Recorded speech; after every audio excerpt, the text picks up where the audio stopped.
哇！有谷友咧就問我哋，喂，佢啲超市禮券嗰啲唔係得一次嘛？會唔會第二次啊？梗係唔止第二次，唔止第三次啦。不過俾你估到就唔係奇情谷啦，係咪？我哋隨時會爆啲禮券出嚟嘅，OK？同埋好 live 啦，我哋啲嘢，所以咧，我哋頭先咧都喺呢個chat room 入邊咧睇到有位網友啊叫 Tam Stephen， 佢咧就俾咗一個提議我哋嘅 Samantha 喎，可以阿哥哥嘅朋友，同佢講聲話我哋內地有個親戚嚟香港讀書喎，我哋要租間房俾佢，所以咧呢個人情咧我哋唔可以唔還㗎，就炸街衣咧就叫個哥哥嘅朋友搬走啦咁樣，我覺得係一個幾好嘅提議喎。好巧好巧嚟嘅，咁嚟啦，我哋翻嚟啦，珊珊 ，OK 喺度啊，嗬。係。OK，咁頭先講到開盤啦，咁啊呢啲咁嘅玄學嘢有冇幫到佢哋嘅關係啊？咁佢有一次就直情拉埋個正印男朋友去黃大仙添嘅，咁就話即係男朋友就話唔係啊，咁你呢啲嘢都信咁樣，跟住就咁又拉翻佢走咯，即係就話你呢啲玄學嘢都靠唔住噶啦咁樣。係，咁你個閨蜜係咪就咁算咯？就從此兩個人一齊咯咁啊？咁佢以結婚為前提噶嘛，你呢個唔肯同我結，咁咪揾我下一個咯咁樣。好嘅烈女，即係分手啦。叻，邊位揾到㗎啦？佢有冇做到？佢結果有冇揾到？有，當然有啦。咁可唔可以講下佢咩揾到個咩料㗎？頭先嗰個係咩啊？伯伯啊嘛係嘛？50幾歲伯伯啊嘛？佢10年前50幾歲，依家應該60幾歲啦。真係伯伯啊！可以2蚊搭巴士啦。係喺老人院嗰度有個床位啦。咁而家你遇到嘅係一個乜嘢啊？佢就遇到一個小鮮肉咯。係啦，喺酒吧度食嘅。點得翻嚟㗎？喺邊度啊？酒吧、清吧嗰啲咧，傾偈隔離嗰啲係啦，隔離嗰啲食嘅。咁呢個男仔咧就係當時20零歲、21咁樣樣咯。細過你個朋友㗎？細個嘅，係啦。咁就仲讀緊大學咁樣樣。咁然之後咧，嗰個小鮮肉啦就好識氹女仔嘅。點氹啊？即係就同我朋友講話你想結婚啊嘛，咁我一畢業嘅話我就即刻同你結婚組織家庭生小朋友㗎啦咁樣樣。咁嗰個男仔係咪嗰啲姐姐我不想努力了啲 friend 嚟㗎？佢又唔算係喎，即係佢都有一啲生意頭腦啊，或者係都會覺得可以。講小鮮肉唔好講生意頭腦，你話俾我聽，你見過佢㗎嘛？即係唔掂得杯落。都 OK 嘅，真係。靚仔嘅，即係醒目樣嚟嘅。GM 咁嘅。OK，似嘅。似 GM 嘅。咁幾靚仔喎，係咯。係啊，係靚仔嘅，跟住又識氹女仔喎。哦咁 GM 唔識。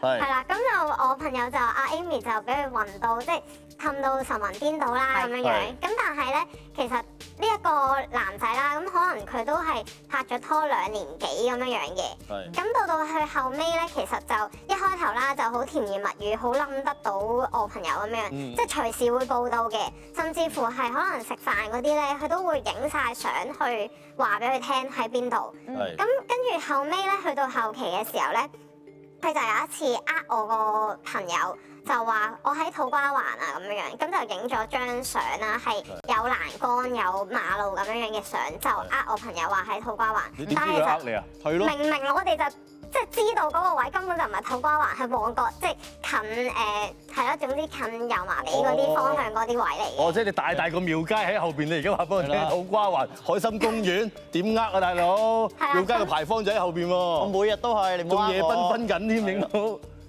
咁我哋就當時啦，其實就覺得你咁樣即係講大話法，咁就一定有警棍噶嘛，係啦。咁我哋嗰陣時其實都喺附近嘅，都係喺深水埗嘅啫。咁就見到佢喺附近邊個位，就睇得到即係邊啲酒店嗰啲咧係似係可疑啲嘅地方。咁即係連酒店都揾到出嚟。即係我哋覺得你係即係都係出軌㗎啦，定咁如果唔係嘅話，點解要特登隱瞞我哋喺另外一個地方咧？係。咁就即刻。驚訝嘅專業，因為點解會揾得到？佢個閨蜜一定係同呢個小鮮肉去過呢啲地方噶嘛，個小鮮肉懶噶嘛，帶第二個女仔又係去翻呢啲地方，咪認得咯。係咪㗎？咁佢就去到嘅時候，點解我識答嘅？點解我識答嘅？咦？呢位事主朋友係咪？係啊，點解嘅？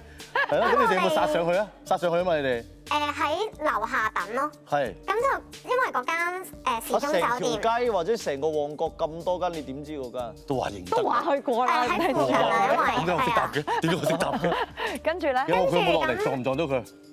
真係撞到嘅，就佢拖住個女仔落樓梯咁樣落嚟。哦。咁跟住我哋就上前啦，係啦，就即係質問佢啦，咁咩事啊？而家係咪即係擺明有第三者出軌咁樣樣？係啊係啊跟住然之後佢就即係賴晒落個女仔度，咁就話個女仔我上去㗎，我本身以為係成班 friend 一齊喺度飲酒咁樣樣，咁但係喺時鐘酒店飲酒。係啦，阿 Amy 梗係唔信啦，大佬你唔係啊就算，其實正常咧，一個人係唔會信呢個大話。冇可能。我第一次聽有人講話有個男咩智商啊仔呢個？俾女仔呃上酒店。係咯。都有嘅，拉佢冷靜下啊嘛！大家請調翻第一集啊！係啊，跟住咧，咁就即係打破即係識破咗佢係出軌咁樣啦，咁就話分手咯。係咯但係即係以我所知之後，我朋友係同佢 keep 住有 contact 咁樣嘅，咁就其實冇真正分到手即係咁樣。藕斷絲連翻啊！係啦。有冇個女仔冇話俾你聽？你嘅 friend 話俾你聽點解藕斷絲連啊？即係佢邊方面真係頂唔順啊？太靚仔定係技巧太好定係咩咧？佢其實因為佢本身同原配即係正印嗰個大啲嗰個男朋友咧，其實都好耐冇床事嗰啲嘅。哦咁純粹係佢係好似一個家人嘅關係咁樣樣咯。咁但係你話情侶之間嘅嘢係已經好耐都冇做過呢一刻我有啲體諒個女仔添。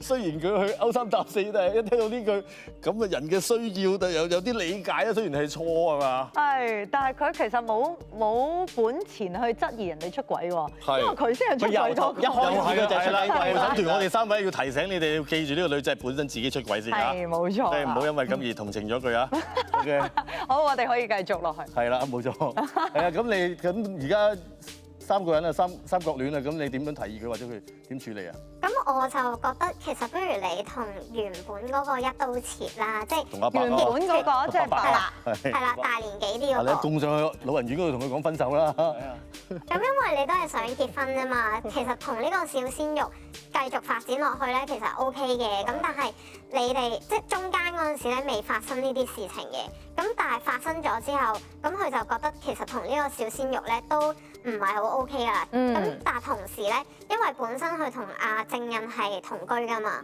咁佢就為咗即係工作方便或者係即係想試阿正印嘅反應啦，就搬咗出去住嘅。